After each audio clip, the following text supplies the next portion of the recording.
Hello everyone, and welcome back to another video. This time, we'll be taking a look at the new premium Warbond, Force of Law.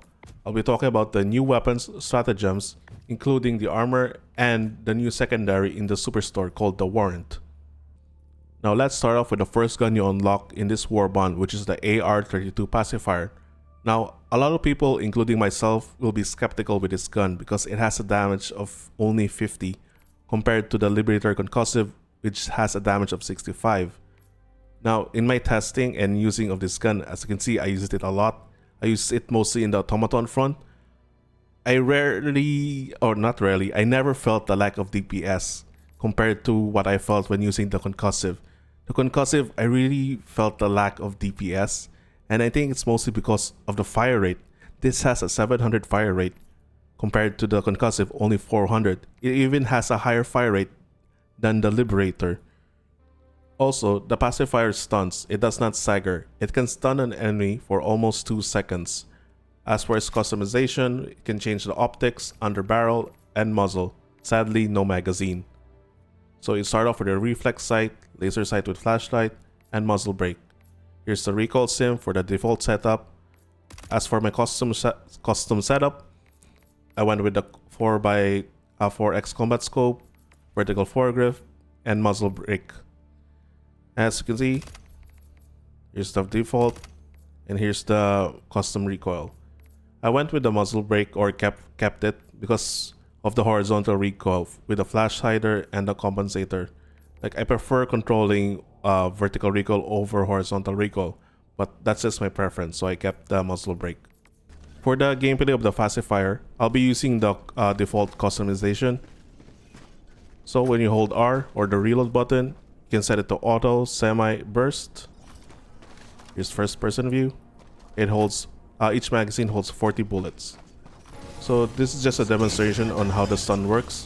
One bullet doesn't stun an enemy. You need multiple bullets. See, now they're stunned. You can now line up a headshot.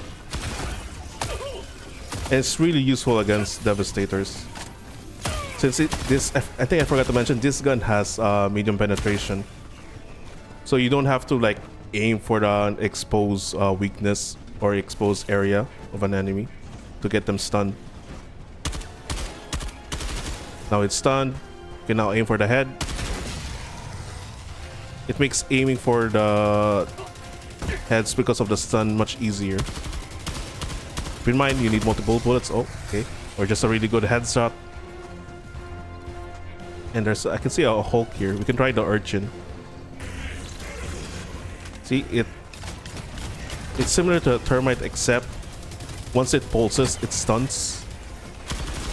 So you can focus on hitting the back. Ow. Exploded. Okay, more demonstration. Okay, he's stunned. Maybe I should have taken better aim. Now let's talk about the next weapon, the De-escalator, which is a grenade launcher that uses arc grenades. It has six grenades.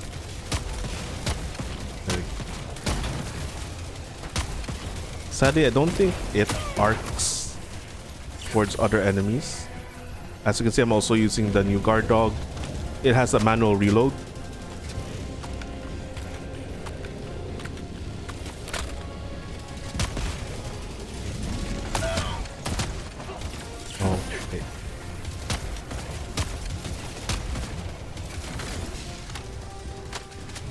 And I don't feel it does enough damage. I think this is more of a kiting tool than something you run in gun-ho.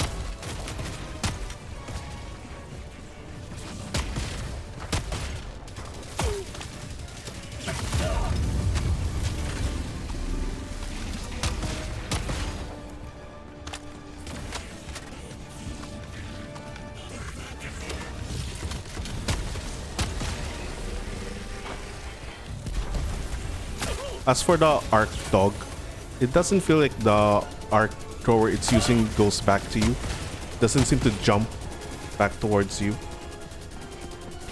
Let's get closer to the enemy. Like this close. Does it arc back to us? No, it doesn't. So I think it has that safety feature. So you don't have to like wear arc resistance or electric resistance gear. But I'm not really fitting the de-escalator. It's great for mob clearing. I did a short bug mission with the de-escalator and with the arc dog, and they feel more impactful. Sadly, the de-escalator cannot close bug holes, fabricators, or ships. I think this combo will also work great against the squids, especially against the Voltless.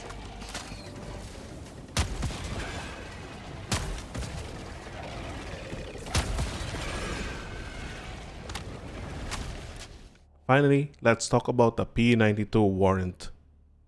As I said earlier, this pistol is from the superstore, which costs 300 super credits, and if I were to choose between the premium Warbond or the pistol, I would choose the pistol, especially if you haven't farmed the 1000 super credits yet. I would choose the pistol over the Warbond. So let's go over the stats. It has 80 damage, 13 capacity, and a 450 fire rate. Now, what makes this gun unique is it uses jet-propelled ammunition, which is guided, and you can turn this off. If it is in the guided mode, you cannot shoot the gun unless you have a target locked on. So, if you wanted to use it as a regular gun, you need to turn it off, which I'll show you later. Another thing to note is that it has medium armor penetration, and Arrowhead, if you're listening, please add the guided feature to the stim pistol. Please give the stim pistol jet-propelled needles. Now, what I like about the Warrant, I'm just gonna call it Smart Pistol. What I like about the Smart Pistol is how fast it locks on, and it immediately knows when the target dies, because there were instances where it only shoots 1 or 2 bullets. From what I can tell, it seems to be aiming at the head, or tries to most of the time. I learned a little trick when facing against the Devastators with the Smart Pistol, is to aim a bit higher, so that when the bullet goes down, it hits their head. For the Devastators with the shield, I usually aim a bit to the left, so that it would curve the bullet and hit them. I could also see the Smart Pistol to be effective against the Flying Overseers. And remember, it has medium armor penetration.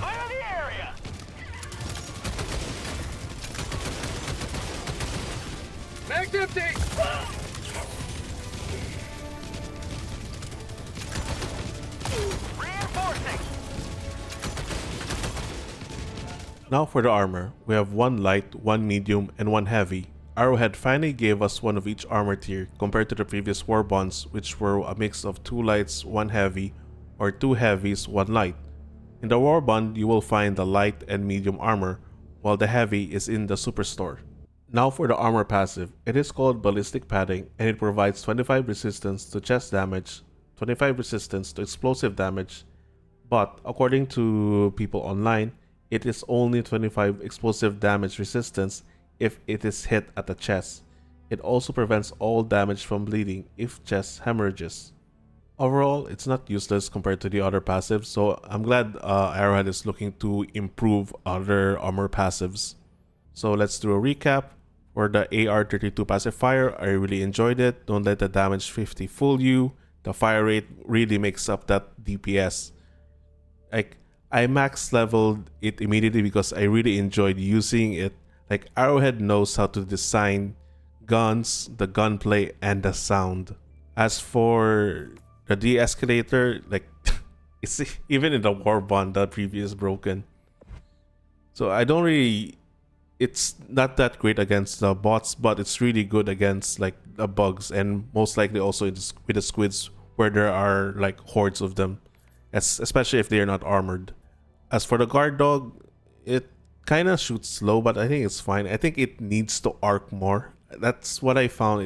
You can even see it's like it's the wrong video. It shows the Liberator guard dog, not the arc guard dog. Like, I wish it would arc more. And I think that there's even a module for it, but I don't think it's stated there. Here we go. Circuit expansion. Yeah, it's not listed here. Oh, that's sad. For the Urchin, I wish the AoE was bigger, because it's because I would rather just bring the termite so it instantly kills the target I'm trying to kill instead of just stunning it, because you still have to wait for it to activate to where it pulses and stuns the enemy, because it doesn't immediately stun once it sticks to the enemy. You have to wait for it to pulse. So that's kind of a downer. For the smart pistol, as I said earlier, I would just rather buy this gun instead of the entire Warbond.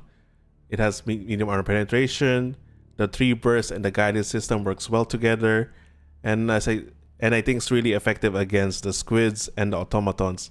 And this is going to be my new secondary when I'm using my Eruptor loadout. Well, that's the end of the video. I hope it was helpful and see you next time. Thanks for watching.